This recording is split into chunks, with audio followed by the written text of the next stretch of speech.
Bildirimler, yardımlar için insanlara sosyetilerde sıkça paydalanırlar. Kimi insanlar paylaşırlar, kimileri yardım ederler. Herkesi kuvvetine göre bunu yapabilir. Geçirili konsertin kurucuların birisi Nikolay Melentiy söyler, avtonomiyanın var çok yaşayanları kime büyün yardım halis lazımlı.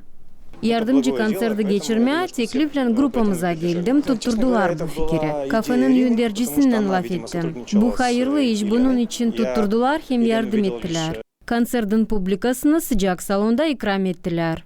Давно следим за аккаунтом в соцсетях фонда рукопомощи. Также часто Yardım участвуем yeli в акциях akauntunu данного çoktan фонда, gözlederiz hem aksiyalarına этот фонд совершает katılırız. очень много Bu добрых oluşlan дел. Мы onun хотели çalışmasını именно istedik этим tutturup мероприятием ilerletme. внести свой какой-то вклад в дальнейшее развитие данного фонда, потому что очень много людей действительно получают помощь, социально уязвимые семьи, старики. Yardım yeli sosyal bölümün başı Elena Akbaş, yardımcı konsertin hem kurumun çalışanlarını tutturmak için şükür etti. Все вырученные средства пойдут нашей. Hepsi paralar gidecekler Gagauziya'nın zor durumda bulunan yaşayanlarına.